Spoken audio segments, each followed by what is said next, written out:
Lipids compose about 4% of milk volume.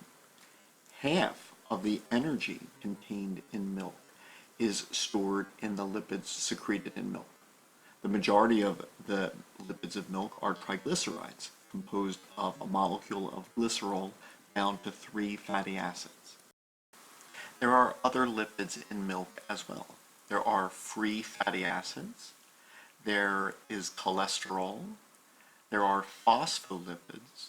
Cholesterol and phospholipids are significant because they are important constituents of cell membranes, and a growing infant is producing many more cells and therefore requires cell membrane components. Also, cholesterol is converted into a number of hormones such as estrogen and progesterone.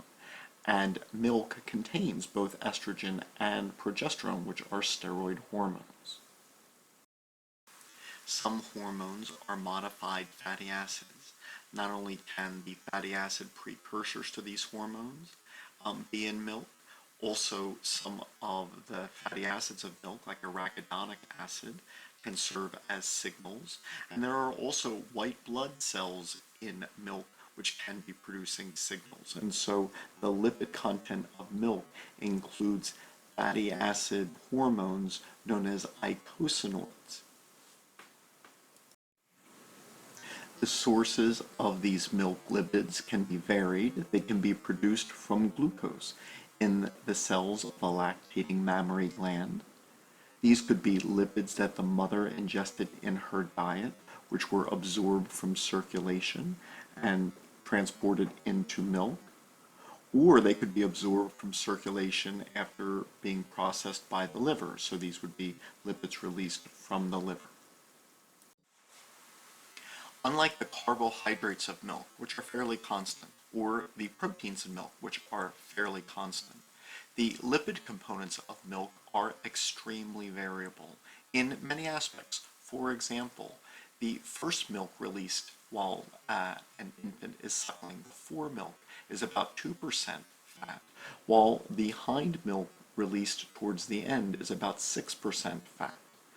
The fat content can vary over the course of a day, with more produced during daylight hours and less fat produced at night.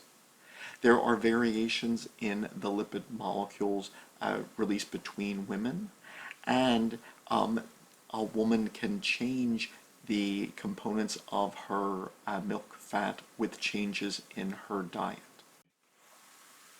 When one considers that a triglyceride contains different fatty acids added to glycerol molecules, and there is a great variety of potential fatty acids which can be added to glycerol. Thus, one realizes that milk produces more varied lipid molecules than any other secretion known.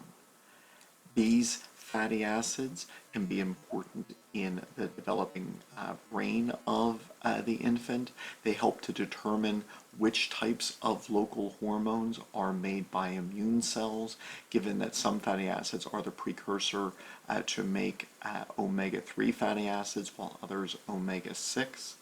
And so thus there is absolutely an incredible variability in the lipid content of milk. Given that the lipids of milk perform all of these additional functions in addition to being a major energy source, the variability in milk lipid content when considering a single woman during the course of a day or as she changes her diet, is this significant? Are there significant differences in the milk content of different women? Given that human milk would then possess different lipids than, say, the milk of a cow, or certainly different than the formulas where very often the lipids are based on plant lipids, are there significant differences to the infant? The answers to these questions are not fully known.